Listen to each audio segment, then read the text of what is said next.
Баршаңызға қайырлы күн. YouTube арнамызға қош келдіңіздер. Бүгін мен сіздермен Қорқыт ата туралы айтатын боламын. Каналымызға жазылып, лайк басып, қолдап кетіңіздер. Аңыз бойынша анасы Қорқытты құрсағында 3 жыл бойы көтеріп жүріпті. Жылына бір рет толғақ қысып отырады екен. Қорқыт дүниеге келер алдында әлемді 3 күн, 3 түн бойы көзге түтсе көргісіз қараңғылық басады. Сұрапыл қара дауыл соғып, ел жұртты қорқыныш сезімі билеген.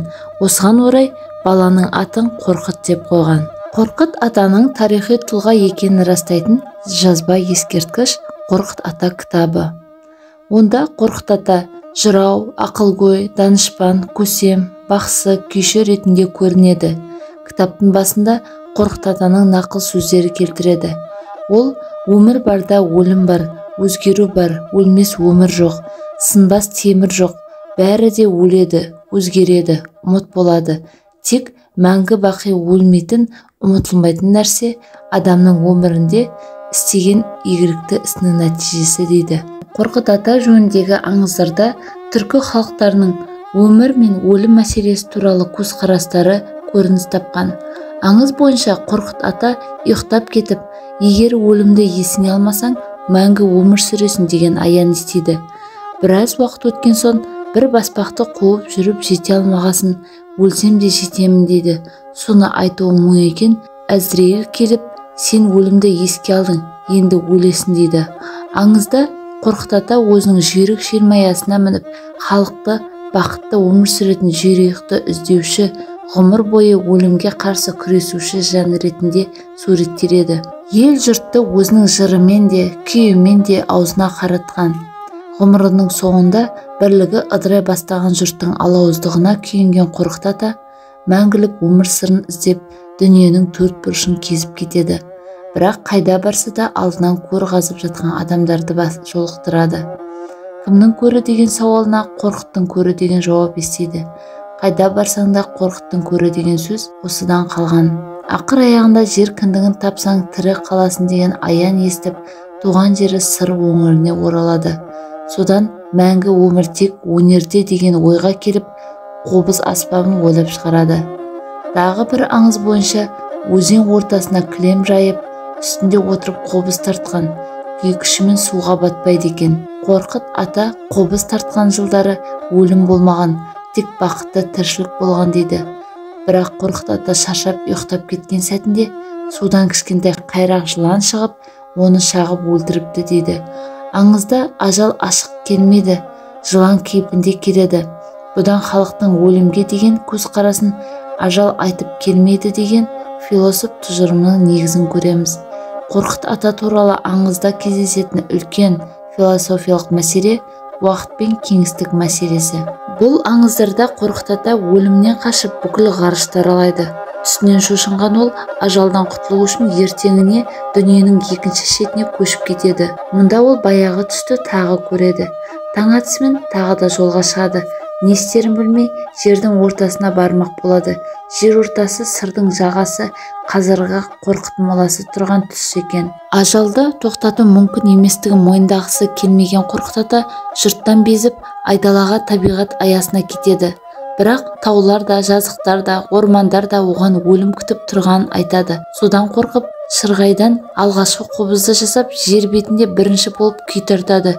Сөйтіп, өлмеудің амалын өнерден табады деп жазады Мұхтар Әуезов. Қазақ аңызындағы Қорқыт ата бейнесі енді өлімнен қашқан шаман емес, керісінше өмір сүру үшін күрескен, өлімнен құтылуды қандай бір құдіретті күштен емес, өнерден іздеген, ажалмен айқасқан алып рухани тұлға болып көрінеді. Зерттеушілер өлімнен қашқан Қорқыт ата философиясын әйгілі Шумер эпосы Гильгамеш туралы жырдағы Гильгамеш әрекетімен салыстырады. Мұхтар Әуезов Қорқыт аңызын адамзатқа от ұрлап әкеліп сыйлаған Прометей туралы грек аңызымен теңестіреді. Тарихи дерек ғылыми пайымдауларды түйіндей келе Қорқыт атаны исламды әлі толық қабылдамаған түркі тайпаларының мәдени рәмізі деп қарастыруға болады. Аңыз әңгімелерде Қорқыт ата өзінің желмаясына мініп, халыққа мәңгілік бақыт әкелетін жер ұйықты іздеген данағой ойшыл, Қорқыт атаның ұрпағына ұлы мұра болып қалдырған қобыз күйлері: Қорқыт, Желмая, Тарғыл тана, Елімай, Ұшардың ұлуы. Қорқыт атаның Ұшардың ұлуы деген күйінің тарихына тоқтала кетсек, бір жесір кемпірдің жұрт аузына іліккен жалғыз баласы болыпты. Баланың бір жүйрік аты Ұшар деген құмай тазысы бар екен. Әсіресе Ұшары қара жерден із кескен, аңсақ, иесіне адал, қанжығаның қанын құрғатпайтын жолды ит болса керек. Астындағы аты, соңындағы тазысы келген соң, жігіт жиі аңға шығып саяхатшылық құрады екен. Күндердің бір күнінде жалғыз жігіт тосын дертке шалдығып дүние салады. Ел аза тұтып арулап қояды. Сонан соң бұрынғы дәстүр бойынша өлік шыққан жұртты ауыстырып, ауыл қонысын өзгертіп, жаңа жұртқа аунап қонады. Жаңа жұртқа келген соң жесір кемпір жалғызымның көзі ғой деп тазыны іздесе, жоқ дейді.